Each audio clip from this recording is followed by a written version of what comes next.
Blessed Maria Concepción Cabrera de Armida, known simply as Conchita, was not a nun nor a visionary hidden behind convent walls.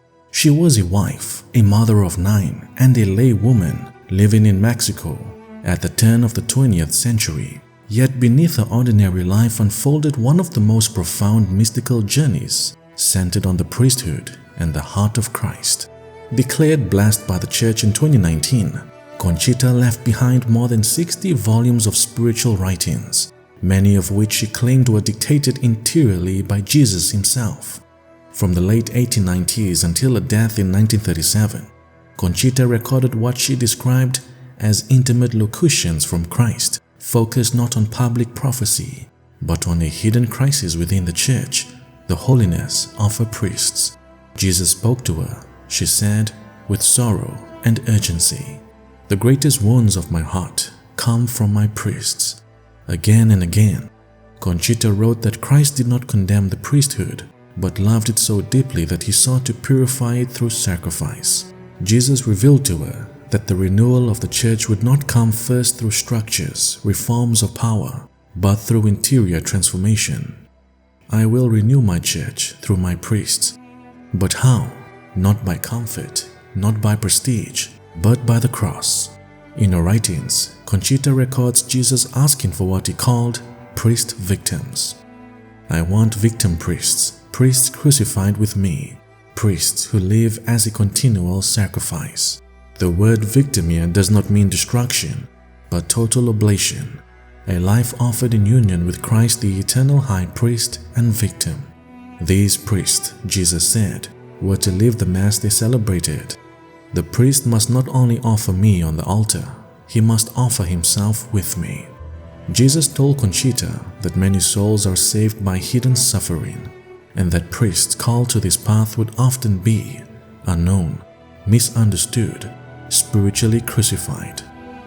My chosen priest will save souls more by what they suffer than by what they do. He spoke of forming an army, not of force, but of love.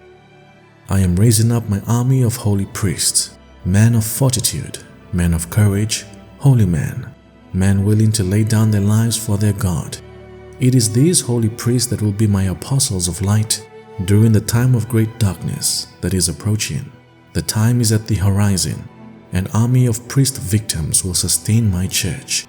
This army would not fight with arguments, but with fidelity, not with influence, but with holiness, not with noise, but with silence and prayer.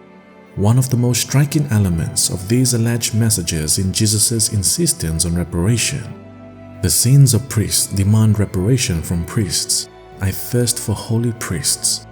Jesus emphasized that priestly holiness must be Eucharistic, Marian, obedient, humble, pure of heart, and that priests must be consumed by love. Tell my sons that they have gone astray from the path I set before them. They have gone astray from the narrow path that leads to life. Their hearts have grown cold and hardened because they seek their fulfillment in themselves. It is only through a life of penance and mortification that the flesh can be purified. Tell them, my daughter, to gaze at my love crucified and to allow my mother to bring them to the foot of the cross with those that love me. Conchita herself, though a lay woman, was asked to offer her life for priests, becoming a spiritual mother to the priesthood.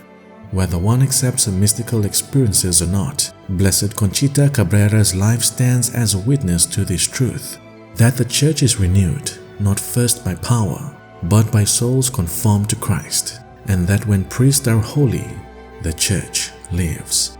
Blessed Maria Cabrera, pray for us.